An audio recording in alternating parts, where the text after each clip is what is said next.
Pakistan stock market में गुज़िश्ता 2-3 हफ्तों से जारी ये मंदी ख़त्म कब होगी?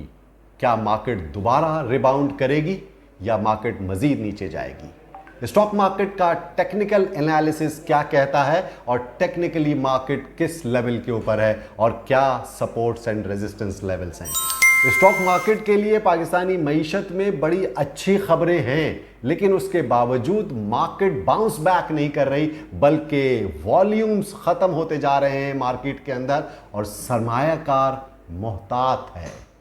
इन हालात में भी कौन सा सेक्टर आउट परफॉर्म कर रहा है और क्यों कर रहा है?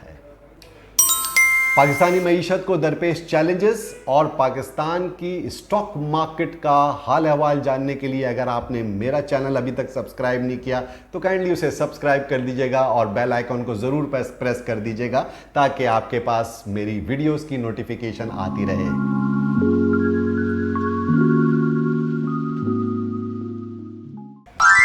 अस्सलाम वालेकुम, मैं हूं शकील अनवर कमाल और हाजिर खिदमत हूं आपके सामने स्टॉक मार्केट का वीकली राउंड अप लेकर के। जैसा कि आप जानते हैं पिछले हफ्ते बड़ी अच्छी खबरें स्टॉक मार्केट के हवाले से भी थी। इंटरेस्ट रेट कट हुआ, फिच ने पाकिस्तान की रेटिंग को अपग्रेड किया। आप जानते ही हैं कि स्टैंडर्ड एंड पुअर की रिपोर्ट बड़ी अच्छी आई और उन्होंने पाकिस्तान के आउटलुक को स्टेबल करार दिया। इसी तरह की हम अच्छी बातें जनाब फाइनेंस मिनिस्टर औरंगज़ेब साहब से भी सुन रहे हैं। वो भी पाकिस्तान की इकॉनमी का जो आउटलुक है वो काफ़ी बेहतर बताने की कोशिश कर रहे हैं। लेकिन स्टॉक मार्केट में सरमायाकार बहुत मोहतात है और उसकी निशानी हमें मिल रही है इस बात से कि वॉल्यूम्स बहुत श्रिंक कर गए हैं बाज़ार के अंदर।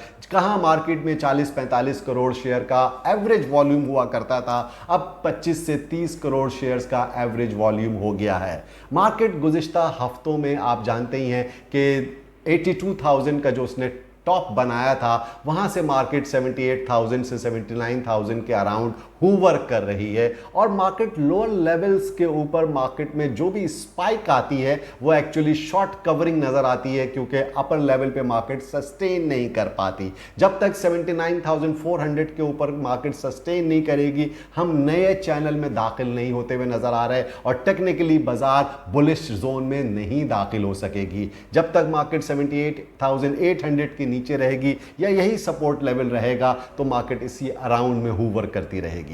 ये तो था टेक्निकल एनालिसिस का मामला कि मार्केट टेक्निकली जो है वो इस वक्त किस सपोर्ट और रेजिस्टेंस लेवल के ऊपर है। लेकिन बाजार में जो एक्चुअली खबर है वो आप जानते ही हैं कि गुज़िश्ता हफ्तों में जो पॉलिटिकल अनसर्टेनिटी इरप्ट हुई है पाकिस्तान के अंदर और जिसमें हुकूमत के जाने की खबरें आना शुरू हुई और फिच ने भी ये इंडिकेशन दी, इंटरनेशनली भी ये बातें बहुत ज़्यादा ज़बां ज़द आम हुई कि हुकूमत के दिन गिने जा चुके हैं या हुकूमत ये मामला संभाल नहीं पा रही। और फिर उसके बाद कुछ लॉ एंड ऑर्डर सिचुएशन बहुत तेज़ी से ख़राब होती हुई नज़र आई, ख़ास तौर पर बलूचिस्तान के अंदर, KPK के अंदर, पारा चनार के अंदर और मुल्क में अगर आप उमूमी तौर पर भी देखें तो सियासी हल्के भी परेशानी का शिकार हैं और आवाम तो इंतहाई परेशानी और मायूसी के आलम में है क्योंकि बिजली के बिल बहुत ज़्यादा आ रहे हैं, महंगाई बहुत ज़्यादा बढ़ रही है और साथ साथ लोगों को बेरोज़गारी और बेइत्मीनानी का एहसास हो रहा है। इन हालात में और मुजाहरे भी इरप्ट हो सकते हैं, पॉलिटिकल अनसर्टेनिटी मज़ीद बढ़ भी सकती है। इसी वजह से स्टॉक मार्केट हमें रैली बनाती हुई नज़र नहीं आ रही। हालांकि आप जानते हैं कि जुलाई के महीने में बहुत सारी कंपनीज़ के बहुत अच्छी अनाउंसमेंट्स आना शुरू हो चुकी हैं और जून एंड के बाद जो क्लोजिंग हुई है कंपनीज़ के कॉर्पोरेट रिजल्ट्स बहुत अच्छे आ रहे हैं। अर्निंग्स, डिविडेंड यील्ड भी हमें मुनासिब महसूस हो रही है, लेकिन मार्केट ज़्यादा बेहतर परफॉर्म नहीं कर पा रही मां सिवाय चंद सेक्टर्स के। वो कौन से सेक्टर्स हैं? यकीनन ऑटो असेंबलर सेक्टर आप जानते हैं कि लाइमलाइट के अंदर है पाकिस्तान स्टॉक एक्सचेंज की और गुज़िश्ता 6 महीने से उसके अंदर बहुत ज़बरदस्त तेज़ी देखने में आ रही है। और आज भी हम गंधारा के अंदर देख लें, होंडा कार में देख लें, गैल में देख लें, साजगार इंजीनियरिंग में देख लें, इन सब में हमें बहुत अच्छे प्रॉफिट मार्जिन्स मिलते हैं और वॉलेटिलिटी फैक्टर के अंदर ट्रेडिंग पॉइंट ऑफ व्यू से भी अच्छे चांसेस मिलते हैं। साथ साथ टेक्नोलॉजी सेक्टर भी बहुत अच्छा आउट परफॉर्म कर रहा है। गो के इंटरेस्ट रेट कट होने के बाद हमने सीमेंट सेक्टर के अंदर और बैंकिंग सेक्टर के अंदर थोड़ा सा प्रेशर देखा, लेकिन सीमेंट सेक्टर ने फिर भी परफॉर्म किया। लेकिन कल जो खबर आई कि पंजाब के अंदर कोई रॉयल्टी टैक्स लगाया जा रहा है, जिसकी वजह से 50 रुपए फी बैक प्राइस के ऊपर भी इफेक्ट पड़ेगा। इसकी वजह से सीमेंट की बहुत सारी कंपनीज के अंदर आज भी, जबकि मार्केट 500 पॉइंट से ज़्यादा बढ़ी हुई थी, सेलिंग प्रेशर नज़र आ रहा है।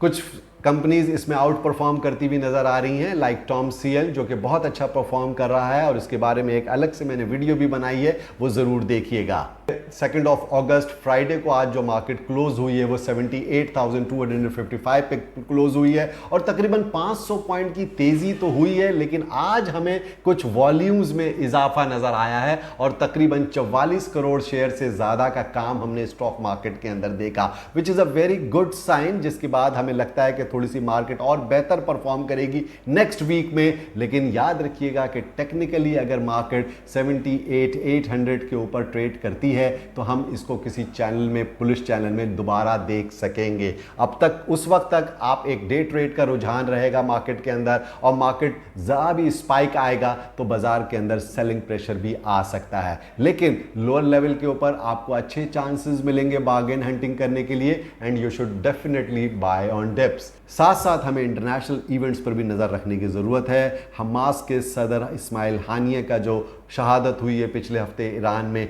वो बहुत ही ज़्यादा क्रूशल और कलीदी किरदार अदा कर सकती है दुनिया की इस वक्त पॉलिटिक्स के अंदर। और जो इज़राइल, ईरान और गज़ा के अंदर जो कुछ भी हो रहा है वो बहुत खौफनाक सिचुएशन है, इसीलिए हमें थोड़ा कॉशियस अप्रोच रखनी चाहिए मार्केट के अंदर भी। और ओवरऑल जैसा कि आप देख रहे हैं कि इंटरनेशनल गोल्ड प्राइसेस में भी बड़ी तेज़ी आ रही है। गो के अमेरिका के अंदर और यूके के अंदर रेट कट की भी बातें हो रही हैं, लेकिन we have to be very cautious these days.